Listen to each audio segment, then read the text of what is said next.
Dans Deutéronome, chapitre 24, au verset 1, dans la Bible des peuples, il est dit, « Voici encore un cas. Un homme a pris une femme et l'a épousée, mais ensuite, il a trouvé quelque chose à lui reprocher et n'en veut plus. Il lui écrit donc une lettre de divorce et lui en remet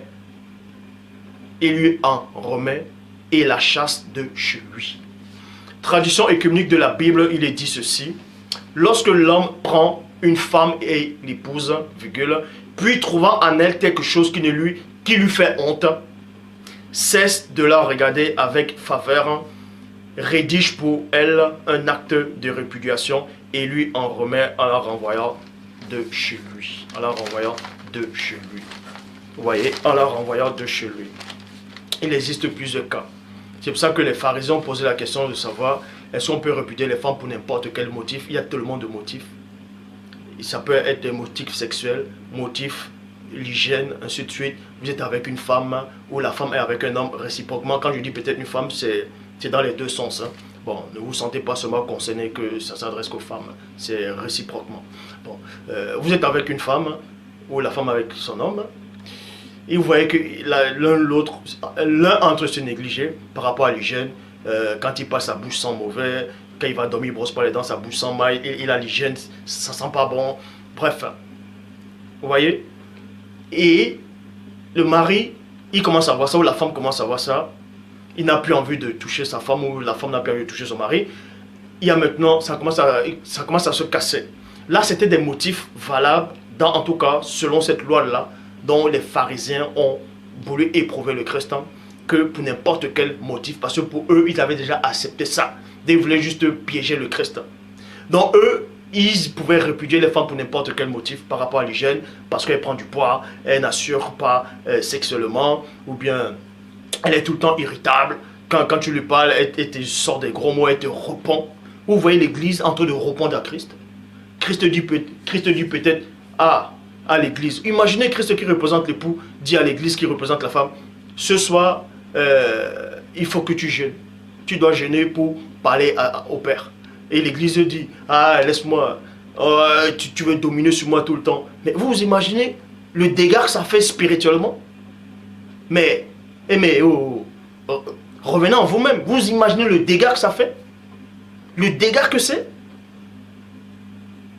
Vous voyez la plupart des gens, vous allez rencontrer une soeur ou une femme, elle va entrer, vous allez vous rencontrer. Au début, tu dis à la soeur ou la femme dit au mari, vous parlez en fait. Vous dites, bon, tu m'as trouvé ainsi, bon, il ne faut pas qu'il y ait ça. Il ne faut pas qu'il y ait ça, il ne faut pas qu'il y ait ça, ainsi de suite. C'est-à-dire, je vais entrer plus en profondeur. Vous rencontrez peut-être un homme, une femme qui rencontre un homme, vous voulez vous mettre en couple. Avant de vous mettre en couple, il faut d'abord discuter. Il faut d'abord dialoguer. Il faut d'abord le dialogue. Dans un couple, il faut trois. Le dialogue, la complicité et le respect. Tant qu'il n'y a pas ces trois choses, votre couple ne sert à rien, est mort. Est mort.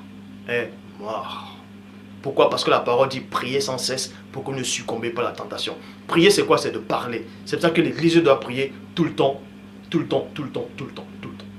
C'est ce qu'on appelle le dialogue. La complicité, c'est quoi? C'est avoir les mêmes sentiments que Christ. Ça, c'est la complicité, être un.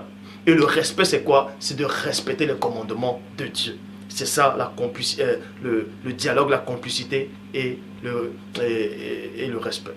Le dialogue, complicité et respect. Tant qu'il n'y a pas ces trois-là, l'Église, en tout cas, si vous dites que vous représentez l'Église, ça ne sert à rien. Ça ne sert à rien.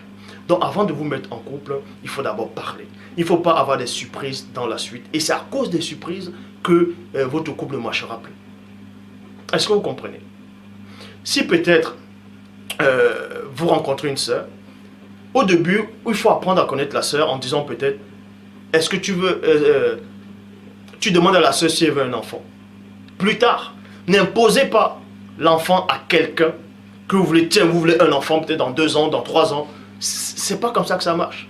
Quand vous dites ça et que cet homme-là n'a pas envie d'une femme, ou bien cette femme-là n'a pas envie d'un enfant, en tout cas maintenant, vous l'imposez, ça casse quelque chose. ça casse.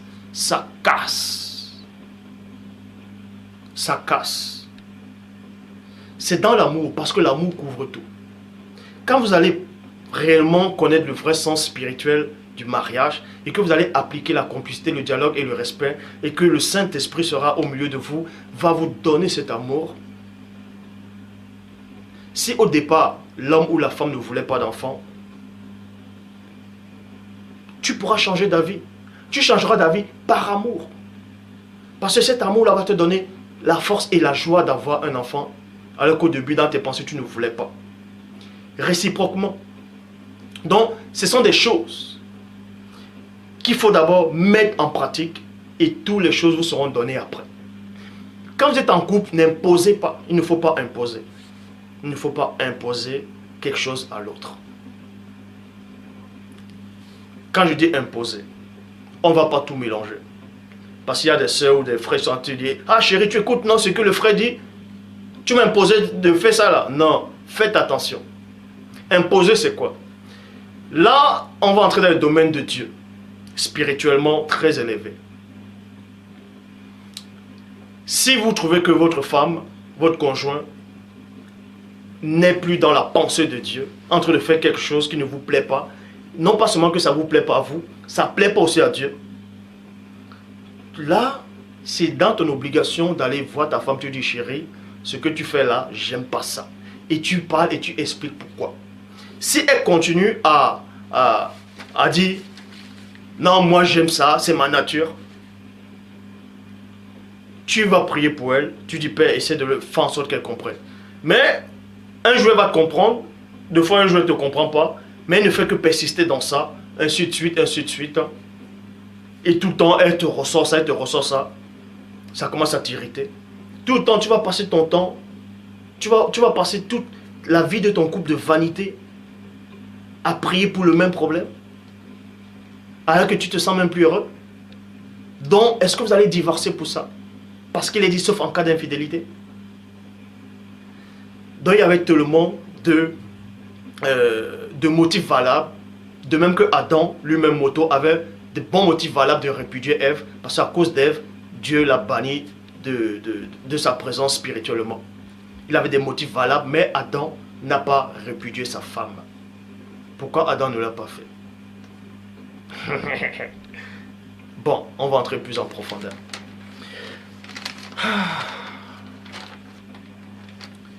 Pour ça, il est dit, Bible Chouraki, si elle ne trouve pas faveur à ses yeux, et qu'elle ayant trouvé propos de sexe, et écrit pour elle un acte de rupture, il le lui donne en main et la renvoie à sa maison. Traduction Abbé Crampon, quelque chose de repoussant. Marc chapitre 10 au verset 5. Il est dit dans la Bible Parole de vie. Christ l'a dit, Moïse a écrit ce commandement pour vous, virgule, pour vous et non pour le monde entier, mais pour vous, parce que votre cœur est fermé. Donc à cause de la dureté de votre cœur, que Moïse vous a prescrit de répudier vos femmes pour n'importe quel motif. Vous voyez, Matthieu 19, verset 9, Nouvelle Bible seconde. Mais je vous le dis, celui qui répudie sa femme, sauf pour inconduite sexuelle et en épouse une autre, commet l'adultère. Marc chapitre 10 au verset 12. Traduction David Martin, il est dit ceci. Pareillement, c'est-à-dire la même chose, si la femme laisse son mari et se marie à l'autre, elle commet un adultère. Ce qui veut dire que quand vous êtes en couple et qu'il y a des problèmes, il y a des situations il y a des problèmes dans le couple, et que l'un de l'autre n'a pas commis l'adultère, vous ne pouvez pas vous séparer. Selon cette parole, vous ne devez pas vous séparer. Vous allez vous séparer uniquement sauf à quoi d'infidélité. Et si vous vous séparez, vous ne devez plus... si la femme se sépare, elle ne devrait pas prendre un autre homme. Si l'homme se sépare, il ne devrait pas prendre une autre femme. À moins qu'ils se réconcilient, ils reviennent ensemble. Selon cette parole. Mais comme j'ai dit au début, dans le cas contraire où la femme subit les coups de poing, les fouets, la ceinture, les moqueries de son mari, et que tous les jours elle pleure, elle prie Dieu, et qu'elle voit que ça ne s'arrange pas, ça va de pire en pire, qu'est-ce que cette femme-là va faire? Elle va rester là, continuer à subir cela, ou bien elle va divorcer, partir. Et si elle part, est-ce qu'elle a droit de trouver un homme qui sera doux avec elle? Alors que la parole dit, sauf en cas d'infidélité.